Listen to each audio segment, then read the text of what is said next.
1절에서 11절입니다. 여호와께서 이와 같이 내게 이르시되 너는 가서 뱃띠를 사서 내 허리에 띠고 물에 적시지 말라 하시기로. 여호와의 말씀이 다시 내게 임하여 이르시되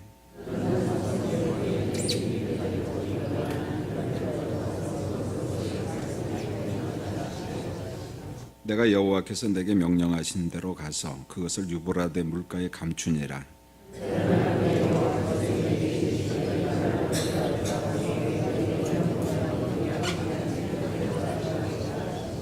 내가 유브라데로 가서 그 감추었던 곳을 파고 띠를 가져오니 띠가 썩어서 쓸 수 없게 되었더라.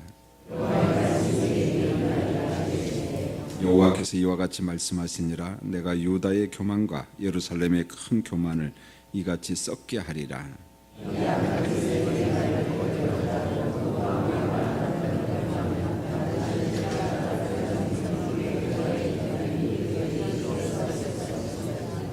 하시겠습니다. 여호와의 말씀이니라. 띠가 사람의 허리에 속함같이 내가 이스라엘 온 집과 유다 온 집으로 내게 속하게 하여 그들로 내 백성이 되게 하며 내 이름과 명예와 영광이 되게 하려 했으나 그들이 듣지 아니하였느니라. 아멘. 우리 권사님들 찬양하시겠습니다.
감사합니다.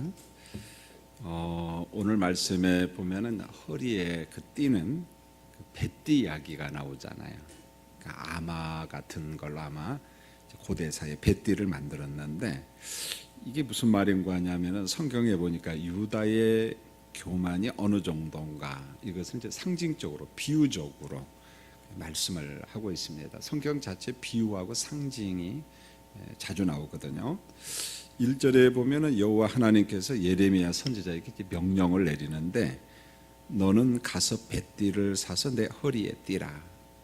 그 다음에 2절에 보면 예레미야 선지자가 그대로 또 순종을 합니다. 3절로 5절에 보면은 하나님의 명령이 또 임했는데 너의 허리에 띈 그 뱃띠를 갖다가 유브라데로 가서 그곳에 있는 바위 틈에 감추라. 멀리 가서 바위 틈에 감추라. 근데 여기 바위 틈에 감추라 이 말이 바위 속에 어디 뭐 감춘 그런 건 아닌 것 같아요. 7절을 보면은 땅 속에 묻은 것으로 보입니다. 나중에 그 땅 속에 묻었던 것을 이제 파내잖아요. 자, 중요한 것은 선지자가 하나님의 말씀 그대로 순종을 전부 다 합니다. 자, 이제 6절로 7절을 보면은 어느 날 시간이 얼마 지난 다음에 여호와의 말씀이 또 임했습니다. 유브라데로 가서 감춘 허리띠를 가져오라. 그 뱃띠를 가져와라. 그 선지자가 순종을 하여, 그런데 한 가지 차이점이 있는데 감춘 뱃띠를 보니까 어떻게 되냐면 썩어버렸습니다. 뱃띠가 여러분 썩어서 뭐 아무짝에 쓸모가 없잖아요.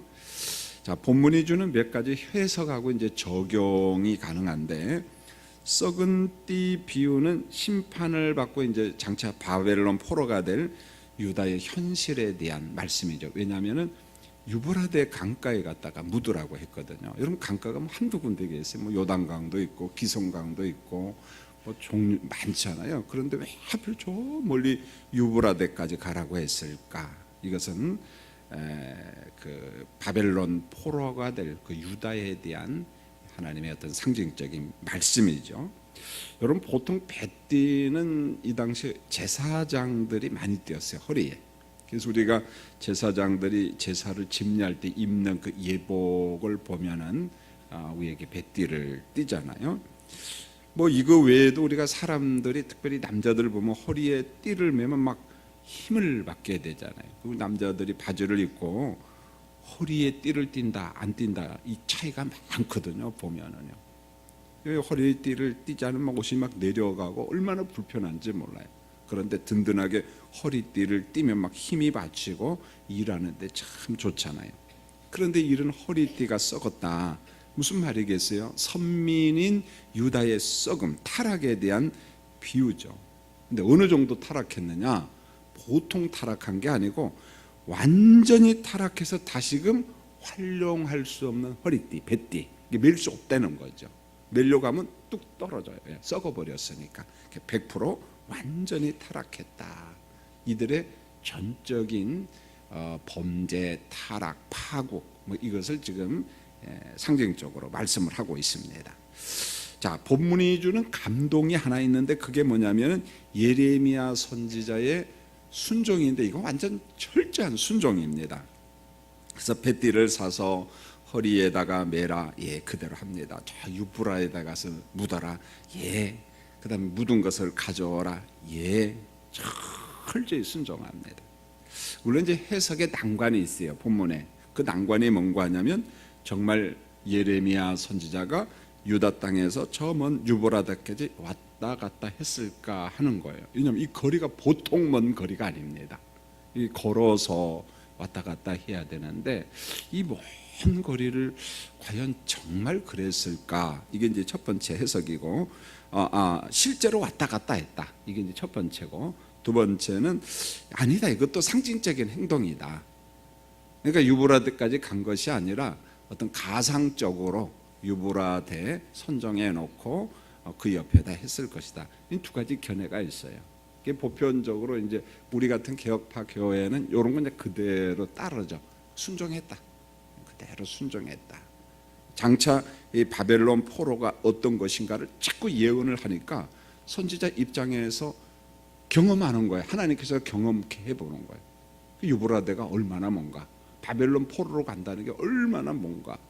그래서 바벨론 포로 70년 생활을 하고 이제 때가 되면 돌아온다. 그 예언을 하니까 직접 이렇게 실천케 하고 경험케 한 것 아닌가 이렇게 보는 거예요. 여러분 예레미야는 순종의 사람인데 반대편에 있는 유다 사람들은 어떠느냐? 순종과 아주 거리가 먼 사람들이에요. 보면은요. 그래서 그들의 그 심령을 오늘 성경에서 썩은 뱃띠와 같다 이렇게 지금 표현을 한 겁니다. 썩은 뱃띠와 같다. 자, 우리가 이런 말씀을 접할 때 과거 사건으로 해버리면 그냥 의미가 없어요. 그냥 과거에 그런 일이 있었구나. 그 그냥 스토리네, 재미있네. 그렇구나. 그럼 끝난다는 거죠. 그런데 우리가 성경을 읽을 때마다 여호와 하나님이 누구냐는 거죠. 과거에도 계시고 지금도 계시고 앞으로도 계시고 여전히 오늘도 우리의 삶을 보고 계시는, 우리와 동행하시는 하나님. 그런 관점의 예레미야를 오늘 우리의 삶에 적용하면 나는 순종하는 사람인가, 난 하나님의 말씀을 거부하는 사람인가, 우리가 우리 심령을 알거든요. 보면은요. 왜요? 본인이 가장 잘 알아요. 내가 주의 말씀대로 기꺼이 살려고 애쓰는 사람인가, 그렇지 못한 사람인가. 우리가 예레미야를 통해서 아침에 또 한번 확인해 봤으면 좋겠어요. 난 어떤 사람인가. 자, 본문 9절을 보면 유다의 상태를 설명하고 있는데, 자, 어느 정도 교만했으면 자꾸 교만한가? 왜? 교만의 기준이 참 애매모호해요. 지금 오늘 우리 시대는 그게 교만인지 안 교만인지 잘 몰라, 구분이. 자, 9절 같이 한번 여러분 읽어볼까요? 뭐라고 말씀하시는가? 시작. 여호와께서 이와 같이 말씀하시니라. 내가 유다의 교만과 예루살렘의 큰 교만을 이같이 썩게 하리라. 내가 유다의 교만과 어디에 큰 교만이요? 예루살렘의 큰 교만을 이같이 썩게 하리라. 한번 유다라고 해도 되지, 근데 왜 또 예루살렘을 한 번 더 써서 강조했을까? 여러분, 예루살렘에는 하나님의 거룩한 뭐가 있어요? 성전이 있잖아요. 말씀이 있고, 신의 산 말씀이 십계명이 있고. 자, 그러니까 이들의 교만은 다른 것보다도 야, 우리는 선민이다, 이런 우월 의식이 강했던 것 같아요. 우리는 선민이다. 우리 그런 거 있잖아요. 우리 사회에도 보면은 명문학교만 나와도 뭐 교만이라고 말할 걸 막 우쭐하잖아요. 보면은요. 우리 옛날에 보면은 우리 중학교 출신들이 이제 전주 고등학교를 많이 간, 전 시험 봐서 떨어졌거든요. 이 친구들이 방학 때 오면은 교복을 안 입어야 되잖아요. 근데 문만 나가면 또 교복을 입고 나가. 이 친구들 참 기죽이네. 그 이제 몇몇 떨어진 친구, 전 고등학교 1학년 다닐 때 지금도 전주시청에 이렇게 국장으로 근무한 내 친구가 있습니다. 이제 마지막 근무인데, 그 학교 다닐 때, 야 태수야, 우리 또 한 번 시험 또 볼까, 그런 적이 있거든요. 공부가 안 되는 거야. 우리 그런 말 있잖아요. 뭐 쪽팔린다고 하니까 뭐 이런 거 있잖아요. 이런 사람이 우리가 거창한 게 아니라 작은 것만 해도 그래요. 보면은요. 그 우월감이라는 게, 선민의식이라는 게 우리가 그냥 이상하게 볼 필요 없고 우리 생활 속에 있는 거예요, 보면은. 그런데 이게 어느 정도냐? 단순한 교만이 아니라 큰 교만이다. 그래서 내가 그 교만을 갖다가 썩게 하리라. 그렇게 지금 말씀을 하고 있습니다. 자, 하나님은 유다 백성들, 선민들에게 좋은 것을 정말 많이 주셨는데, 그 선민이라고는 영광, 단순히 그거 정도가 아니에요. 감사거리 중에 이 사람들이 가장 감사한 게 뭐였냐면, 자랑한 게 로마서 3장 1절에 보면은 유대인의 나음이 무엇이냐. 그 다음에 로마서 3장 2절에 보니 범사에 많으나, 그걸 쫙 나열은 안 했어요. 그런데 그 범사에 많은 것 중에 대표적인 게 뭐냐? 우선은 그들이 하나님의 말씀을 맡았습니다. 그러니까 시내산에서 모세를 통해서 말씀을 주셨는데, 그 말씀을 이들에게 줬다는 거야. 야, 너희들에게 말씀을 주었다. 사도 바울이 뭐라고 해요? 우리 맡았다. 세상에 민족이 많잖아요. 줄 사람이 많은데 다 제쳐두고 누구한테 줬다는 거예요? 선민 이스라엘에게 줬다는 거예요. 굉장한 특권이라는 것입니다. 그게 유대인들의 자랑이고 우리는 선민이고, 그래서 이방인들을 볼 때 이방인 저 지옥 아랫목에 갈 사람들, 이렇게 본 거예요, 보면은. 그러나 이런 것 가지고 교만을 부리다가, 성경은 큰 교만을 부리다가 결국 무슨 심판을 받느냐? 썩음의 심판을 받았다는 거죠. 그러니까 우리가 생각하는 것보다도 훨씬 더 우월의식, 그런 게 있었다는 거죠. 보면 대단했다는 거죠. 그러면서도 선민의식, 우리는 하나님의 말씀을 맡았다 자랑하면서 결과를 보면 뭐냐? 불순종, 우상숭배나 하고. 이게 뭐야? 앞뒤가 안 맞는다는 거죠. 앞뒤가 맞지 않는다. 자, 그러면은 유다가 썩음의 징벌을 받는 이유가 뭔가 10절에 한 번 더 강조를 해요. 그냥 교만했다 그런 정도로 말하지 않고, 여러분 10절을 또 한번 읽어볼까요? 시작. 이 악한 백성이 내 말 듣기를 거절하고 그 마음에 완악한 대로 행하며 다른 신들을 따라 그를 섬기며 그에게 절하니 그들이 이 띠가 쓸 수 없음 같이 되니라. 이게 보충 설명이 나오잖아요. 교만, 큰 교만, 그 교만의 형태가 어떻게 나타나느냐. 하나님 말씀 듣기를 거절했다. 그들의 마음이 완악했다. 다른 신들을 섬겼다. 우상 숭배한 거죠. 그러니까 하나님을 의존하고 신뢰해야 될 선민이 이방 나라를 의존하고 허상, 우상, 이런 것을 의존했다. 이것은 일종의 그런 거죠. 선민의 배반이고 선민의 타락입니다. 탈선입니다. 우리 그렇지 않습니까? 어느 때 섭섭해 내가 잘해줬잖아요. 정말 잘해줬습니다. 직장에나 그다음에 그가 어려울 때 돌아봐주고 챙겨주고. 그런데 그냥 배반할 때 그 분노는 어떻게 해요? 그 다음부터는 사람 보면은 다 비슷하게 보이니까 잘해주고 싶은 마음이 있어요, 없어요? 없어요, 여러분요. 하나님도 마찬가지예요. 너무너무 잘해줬는데 그냥 하나님 말씀도 안 들어요. 그 마음은 완악하고 막 다른 신을 섬기고. 기가 막히죠, 보면은요. 부부가 사는데 우리 남편이 최고야, 우리 아내가 최고야, 그래야 되는데 내 남편 내 아내는 자꾸 옆집 남편하고 옆집 여자만 이야기하니까 집에 오면 기분 좋아요, 안 좋아요? 아무 말도 안 하시네, 보면은요. 너무 기분 나쁜 거, 이건 있을 수 없는 거거든요, 보면은요. 마치 그런 거죠. 그래서 마치 제사장의 허리띠에 띈 것과 같은 구별된 선민이 이제는 그 띠가 어떻게 돼버렸대? 썩어버렸다는 거예요. 뛸 수 없게 됐다는 거예요. 이게 보통 하나님과 멀어진 게 아니에요, 보면은. 이스라엘에 대한 하나님의 기대가 있었어요. 왜요? 우리가 그러잖아요. 기대가 크면 뭣도 크다? 실망 똑같은 것 같아, 보면은. 여러분 11절 한번 읽어보세요. 얼마나 하나님이 기대를 많이 했는가? 시작. 여호와의 말씀이니라. 띠가 사람의 허리에 속함같이 내가 이스라엘 온 집과 유다 온 집으로 내게 속하게 하여 그들로 내 백성이 되게 하며 내 이름과 명예와 영광이 되게 하려 했으나 그들이 듣지 아니하여. 그럼 하나님의 기대가 여기에 나오잖아요, 보면은요. 그래서 많은 기대를 했는데 그 기대 가운데 하나님의 이름을 자랑하며 영광 돌리기를 원했어요. 여호와 하나님을 찬양하면서 막 자랑도 하고, 야 너희들 하나님 믿어야 돼, 여호와 하나님 믿어야 돼. 그 다음에 두 번째 보면은 이웃과 열방에 있는 사람들에게 여호와 하나님을 자랑하고 증거하기를 바랬거든요. 아까 학교 이야기가 나왔는데 어디가 명문학교냐? 자랑을 많이 하면 명문학교예요. 야 너 어디 학교 다녀? 그러면 저기 다녀. 그러면 명문학교 안 명문학교. 이게 말하기 부끄럽다는 거거든요, 보면은요. 그래요. 너 어디 살아? 저기 살아. 너 어느 교회? 석관중앙교회 다녀. 그럼 자랑스럽거든. 근데 어디 교회 다녀? 그냥 저기 조그마한 데 다녀. 똑같은 거예요. 하나님께서 이스라엘 백성들에게 자랑하라. 넌 선민이야. 또 하나님께서 택한 백성이야. 여호와 하나님은 우주 만물을 창조해서 넌 믿어야 돼. 이렇게 좀 자랑하기를 바랬는데 그렇지 않았다는 거예요. 그런데 복음서로 딱 오면 예수님이 똑같은 말을 합니다. 너희는 누구냐? 너희는 세상의 소금이다. 너희는 빛이다.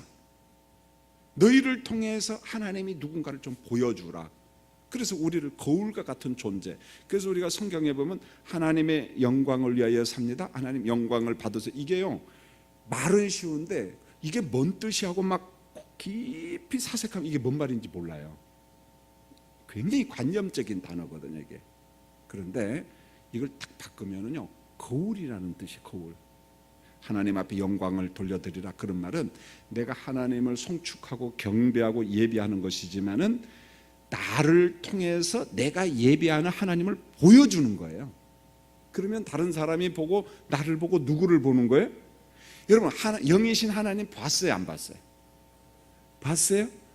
본 적 없거든. 무슨 재주로 봐? 그런데 야 하나님 믿어, 예수 믿어, 전도는 해야 되겠는데 그럼 하나님 보여줘. 그럼 어떻게 보여줄 거예요? 방법이 없잖아요. 그럴 때는 사도 바울의 논리가 그거든요. 나를 본받으라 그랬거든요. 나를 본받으라. 예수님의 원리가 똑같잖아요. 나를 본 자는 누구를 보고? 아버지를 보고. 똑같은 원리입니다. 그래서 우리를 본 자는 누가 보여야 돼요? 예수가 보여야 되고 하나님이 보여야 돼. 할렐루야. 동네 사람들이 여러분 얼굴 보면 하나님이 보일 것 같아요? 예수님이 보일 것 같아요? 아유 저 싸나운 석관중앙교회 권사님 그게 보일 것 같아요. 자수하여 광명 찾자. 뭐가 보일 것 같아요 보면은요. 전 늘 이야기하잖아요. 옛날에 우리 성령자 권사님 그 앞에 설 때 감나무집 할머니. 그분 보면 저 을지로 어느 게 권사님이거든. 싸움쟁이, 욕쟁이. 애들이 그 앞에서 놀면은 그냥 야 이놈들아 시끄럽다 저리 가라 그러면은 아이고 좀 간판 좀 떼지. 간판이 뭔지 알죠? 교회 간판. 이거예요. 오늘 이게 11절이 크거든요. 하나님의 이스라엘로 하여금 하나님의 이름을 자랑하고 영광을 돌리게 하고, 그리고 이방과 열방 속에 여호와 하나님을 자랑하고 여러분을 보면 그리스도가 보이고 이러기를 바랬는데 못 그랬다는 것입니다. 이제 말씀을 맺겠습니다. 우리를 향한 하나님의 기대가 있을까요 없을까요? 여러분 있습니다. 하나님의 기대가 있습니다. 그래 예레미야 선지자처럼 하나님의 말씀을 듣고 기꺼이 순종하고, 동시에 나를 통해서 누가 보여져야 되냐면은 그리스도가 여호와 하나님이 보여져야 됩니다. 사랑하는 성도님들, 오늘 우리는 하나님의 빛을 발하는 성도들이 되시기를 예수님의 이름으로 축원합니다. 기도하겠습니다. 하나님, 비가 내립니다. 그런데 우리 성도님들이 이렇게 왔어요.